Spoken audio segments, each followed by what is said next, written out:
Right, so let's talk more now about just how Facebook came across this new political influence campaign with KTVU tech expert Ryan Eldridge of Nerds on Call. And Ryan, Facebook has been under heavy pressure to find ways to stop this kind of activity, and looks like it has.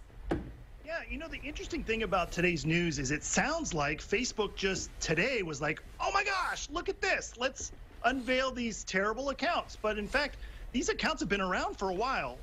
They've even mentioned that of the 32 accounts, there were 30 different events that were programmed from the accounts, and one of them dated all the way back to May of 2017. So that tells me these accounts have been around for a while. And of the 32 accounts, more than 290,000 people or other accounts have followed at least one of those pages. So that tells me that it's kind of deep into Facebook, and Facebook is slowly uncovering them and trying to delete the accounts that they're seeing is showing inauthentic behavior. Yeah, so they don't act like real people. Yeah, this was, 30-something accounts and pages. I think most people would suspect there are many more out there. But talk with us about why this is so difficult to stop. Well, it's because really the way that the internet is set up is it's set up for anonymity. I mean, you can create a profile anywhere saying you're anybody who you want to be with whatever name you want, and nothing can really stop Facebook from people creating new accounts. I mean, that's sort of what they want. They just took a huge dive because they had slow user growth just last week. So anybody can create an account, and what these companies are doing, or these bad actors are doing, is they're creating accounts using IP addresses, using virtual private networks, which is hiding their location. It's essentially sending information from one server to another, to another, to another, so Facebook can't determine, well, is this in Russia, or is this in Ecuador, or is this in Maine? They really just don't know.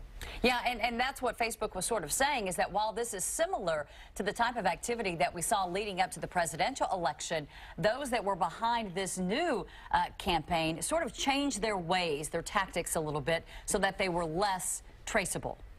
Yeah, one of the things that I found really interesting is that while there were all of these accounts, they essentially ran 150 different ads for around $11,000. But what they were doing was using left-leaning issues in order to create, like, anger and resentment. So there's a protest happening in Washington, D.C. next week called Unite the Right, where a bunch of Republicans and right-leaning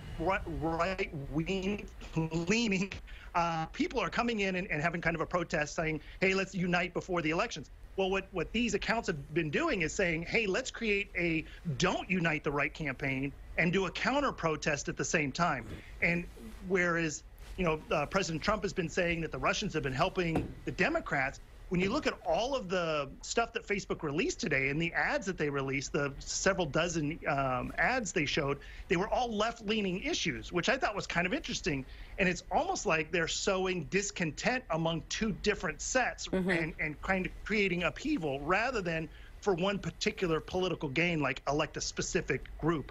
Yeah, and it seems like, and when you're talking about that protest, some real legitimate organizations have then said that they're going to show up at this protest that was really created by a fake account.